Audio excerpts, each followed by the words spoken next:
Welcome to Narayana diploma IT Telugu channel. ఈరోజు topic ఏంటంటే DFCCIL dedicated freight corridor corporation of India లిమిటెడ్‌లో ఎగ్జిక్యూటివ్‌లకి 150 పోస్టులు పడ్డాయి. మల్టీ టాస్కింగ్‌కి 400 పోస్టులు అనమాట. అయితే ఈ కంపెనీలో డిప్లొమాతోనే ఎగ్జిక్యూటివ్ పోస్టులు ఇస్తున్నారు. వాళ్ళ సాలరీ వచ్చి 50,000 దాకా ఉండొచ్చు. అయితే ప్లస్ మల్టీ టాస్కింగ్ పోస్టులు అనేటివి 10th plus ITI plus 1 year apprenticeship చేసుండాలి. అప్పుడు మాత్రం ఈ పోస్ట్‌కి ఎలిజిబుల్ అనమాట. వాళ్ళ కోసం 400 పోస్టులు పడ్డున్నాయి. అయితే వాళ్ళ సాలరీ వచ్చి 40,000 దాకా ఉండొచ్చనమాట. ఓకేనా? లాస్ట్ డేట్ వచ్చి 16th ఫిబ్రవరి 2025 అనమాట. డీటెయిల్ నోటిఫికేషన్ లోపలికెళ్తే అయితే మనం ఏదైనా కంపెనీకి అప్లై చేసే ముందు దాని గురించి తెలుసుకోవడం ఇంపార్టెంట్ అనమాట. ఈ డీఎఫ్సీసీఐఎల్ అనేది ఏందంటే ఇప్పుడు మన ఇండియాలో రైల్వేస్‌లో ఎక్స్‌ప్రెస్ ట్రైన్స్, మామూలు ట్రైన్స్ ఎలా ఎళ్తున్నాయో, గూడ్స్ ట్రైన్స్ కూడా అలాగే ఎళ్తాయనమాట. అయితే ఈ ఫ్రైడ్ అంటారు చూసారా? ఫ్రైట్ అంటే గూడ్స్ అనమాట. ఈ గూడ్స్ ట్రైన్స్ కోసం సెపరేట్ ట్రాక్ అనేది నిర్మించాలని రైల్వేస్ అనుకునిందనమాట. కాబట్టి ఇండియాలో గోల్డెన్ కోఆర్డినేటర్ అంటే చూడండి ఈ ఢిల్లీ నుంచి కోల్కతా, కోల్కతా నుంచి చెన్నై నుంచి గుజరాత్ మళ్ళా ఈ గుజరాత్‌కి ప్లస్ ఈ కోల్కతాకి మధ్యలో, ప్లస్ ఈ ఢిల్లీ నుంచి గుజరాత్‌కి మధ్యలో ఇట్లా ఈ 4 పాయింట్స్‌ని కలిపేటట్టు ఒక కోఆర్డినేటర్‌లు ఒక ట్రాక్ అనేది కన్‌స్ట్రక్ట్ చేద్దాం అనుకునింది. దాంతో ఇవి గూడ్స్ ట్రైన్స్ అనేటివి 241 గూడ్స్ ట్రైన్స్ అనేది సెపరేట్ ట్రాక్‌లో ఎళ్తది. కాబట్టి మనకి ఇంపోర్ట్స్ అండ్ ఎక్స్‌పోర్ట్స్ ఈజీ అయితదనమాట. చూడండి ఇంపార్టెంట్ డేట్స్ వచ్చి ఓపెనింగ్ డేట్ వచ్చి 18th జనవరి, క్లోజింగ్ డేట్ వచ్చి 16th ఫిబ్రవరి అనమాట. అయితే వీళ్ళకి ఫస్ట్ స్టేజ్ ఎగ్జామ్ వచ్చి ఏప్రిల్‌లో ఉండొచ్చు. సెకండ్ స్టేజ్ వచ్చి ఆగస్ట్‌లో ఉండొచ్చు. దీంట్లో సివిల్‌కి ఒక్కొక్కరికి డిసిప్లిన్‌కి ఎన్ని పోస్టులు పడ్డాయంటే సివిల్‌కి 56, ఎలక్ట్రికల్‌కి 64. అలాగే ఈసీ సిగ్నల్స్ అండ్ టెలికమ్యూనికేషన్ దాంట్లో 75 పోస్టులు. మల్టీ టాస్కింగ్‌కి వచ్చి 464 పోస్టులండి. చూడండి చాలా ఎక్కువ పోస్టులు పడ్డాయి. అన్‌రిజర్వ్డ్‌లో 194, ఎస్సీకి 70, ఎస్టీకి 32, ఓబీసీకి 192, ఈడబ్ల్యూఎస్‌కి 46. ఓకేనా? అలాగే ఎక్స్ సర్వీస్ మ్యాన్‌కి కూడా పోస్టులు ఉన్నాయన్నమాట దీంట్లో. ఓకేనా? ఇది చాలా ఎక్కువ వేకెన్సీస్ అనేది. ఎవరైతే ఐటీఐ చేసి అప్రెంటిస్‌షిప్ చేసి ఉంటారో వాళ్ళకి మంచి ఆపర్చునిటీ అనమాట. ఓకేనా? అయితే చూడండి సెలక్షన్ ప్రాసెస్ ఎలా ఉంటుందంటే చూడండి ఎగ్జిక్యూటివ్ ఈ డిప్లొమా వాళ్ళకైతే ఓన్లీ కంప్యూటర్ బేస్డ్ ఎగ్జామ్ ఒకటి, సీబీటీ 1, సీబీటీ 2 ప్లస్ ఇంకా ఫిజికల్ ఎఫిషియన్సీ టెస్ట్ ఉండదనమాట. డాక్యుమెంట్ వెరిఫికేషన్ తర్వాత మెడికల్ టెస్ట్ డైరెక్ట్‌గా. అదే మల్టీ టాస్కింగ్ వాళ్ళకైతే CBT 1 exam, CBT 2 exam plus physical efficiency test ఒకటి ఉంటుంది. డాక్యుమెంట్ వెరిఫికేషన్ ఉంటుంది. దాని తర్వాత మెడికల్ టెస్ట్ ఉంటుంది. ఓకేనా? సీబీటీ 1కి వచ్చి ఏమేమి టాపిక్స్ ఉంటాయంటే mathematics, numerical ability 50 questions, general awareness 15 questions, science 15 questions, logical reasoning వచ్చి 30 questions, railway knowledge about railways or DFCCL గురించి 10 క్వెషన్స్ అనమాట. ఓకేనా?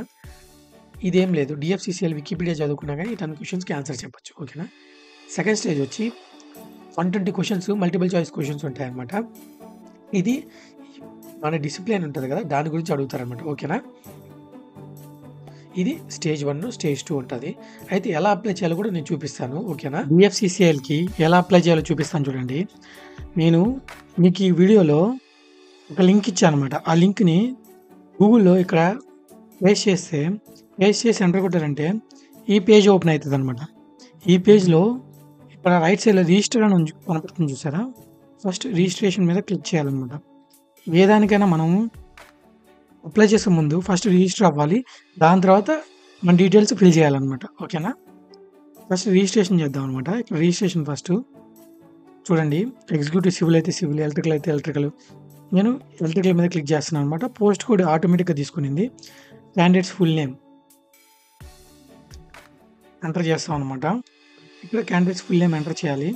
ఎంటర్ చేశాక ఇక్కడ మొబైల్ నెంబరు, అదే మొబైల్ నెంబర్ ఇక్కడ కన్ఫర్మ్ చేయాలి. ప్లస్ ఆల్టర్‌నేట్ మొబైల్ నెంబర్ ఏదైనా ఉంటే ఇది ఆప్షనల్ అండి. ఈమెయిల్ అడ్రెస్ ప్లస్ అదే ఈమెయిల్ అడ్రెస్ ఇక్కడ టైప్ చేయాలి. చేసిన తర్వాత జనరేట్ ఓటీపీ అని కొట్టిన తర్వాత మన ఫోన్‌కి ఒక ఓటీపీ వస్తుంది. ఇక్కడ అగ్రీ అని కొట్టి దాని తర్వాత ఇక్కడ పైన క్యాప్చా ఉంది చూసారా? ఈ క్యాప్చాని ఇక్కడ ఎంటర్ చేయాలి. ఎంటర్ చేశాక రీవెరిఫై అని అడుగుతారనమాట.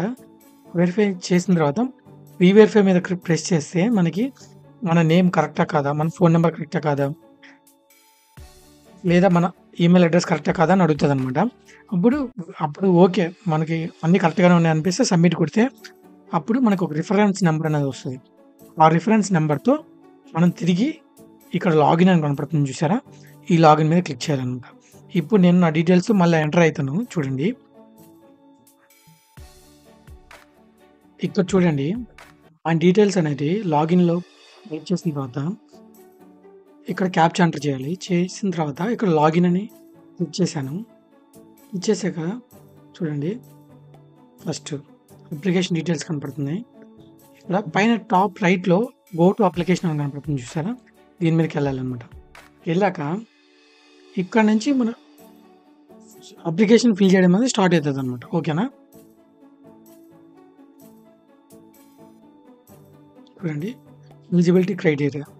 ఫస్ట్ ఇక్కడ gender, date of birth, nationality, category ఇవన్నీ ఫిల్ చేద్దాం అనమాట.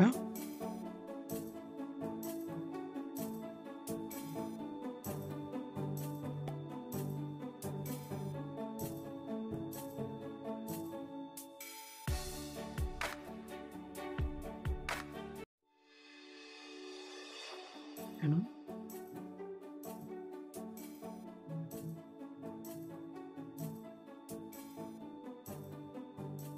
దాని తర్వాత ఫాదర్స్ నేము. మన క్యాండిడేట్స్ ఫుల్ నేమ్ ఆల్రెడీ వచ్చేసి ఉంటది. Father's name, mother's name,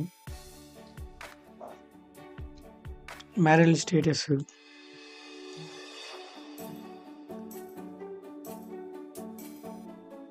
religion, phone number, email address, alternate mobile number, marks for identification అంటే 10థ్ క్లాస్ మార్క్స్. 10థ్ క్లాస్ మార్క్స్ లిస్ట్‌లో మనకి ఏ మూల on the right side temple అట్లుంటాయి కదా! అవి ఇక్కడ ఒకటి పెట్టాలనమాట. ప్లస్ ఏ స్టేజ్ ఎక్కడ మనం ఎగ్జామ్ రాస్తాం అనుకుంటున్నామో అది సెలెక్ట్ చేసుకోవాలి.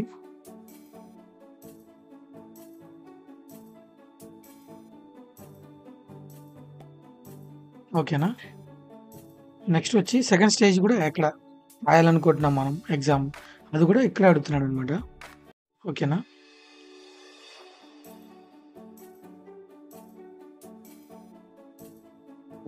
ఇక్కడ మనం పీడబ్ల్యూడీయా కాదా అని ఫిజికల్లీ డిసేబుల్డే కాదా అని అడుగుతుంది. ఎక్స్ సర్వీస్ మ్యాన్ కాదా అని ప్లస్ ఈఎస్‌సీసీ ఎంప్లాయీ కాదా అని. సేవ్ నెక్స్ట్ అనమాట. ఇక్కడ ఎంటర్ చేశాక సేవ్ నెక్స్ట్ కొట్టాలి. దాని తర్వాత కమ్యూనికేషన్ డీటెయిల్స్ అని వస్తుంది కదా! చూడండి మన అడ్రస్ ఇక్కడ టైప్ చేయాలనమాట. కంట్రీ ఏదైనా ఇండియా సెలెక్ట్ చేసుకోవాలి. ఆంధ్రప్రదేశ్ అయితే ఆంధ్రప్రదేశ్. ఓకేనా? సేమ్ అడ్రస్ మనకు కరస్పాండింగ్ అడ్రస్ కూడా సేమ్ అయితే యెస్ అని పెట్టేస్తే చాలనమాట. ఓకేనా? కింద అన్నీ ఫిల్ అయిపోతే నెక్స్ట్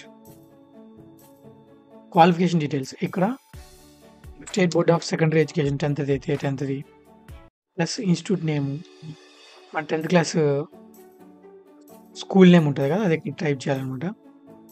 ఓకేనా? మనకి వచ్చిన మార్క్స్ అనేటివి కొంతమంది సీజీపీఏలో ఉంటది. కొంతమందికి పర్సెంటేజ్‌లో ఉంటది.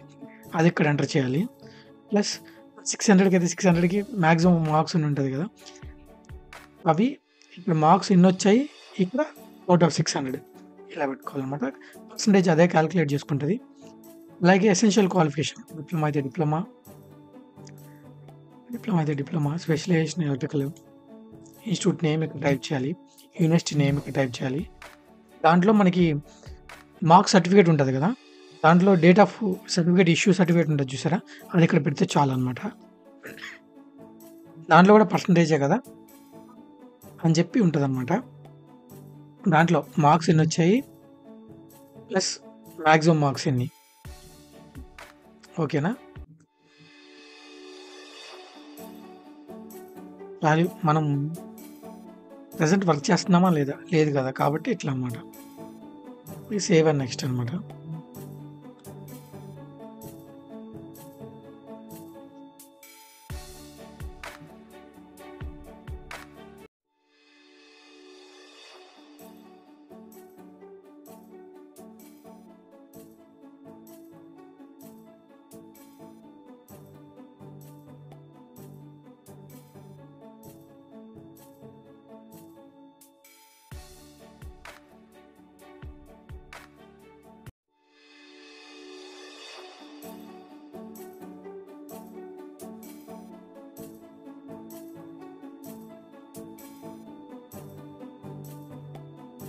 Next save కొట్టడనమాట.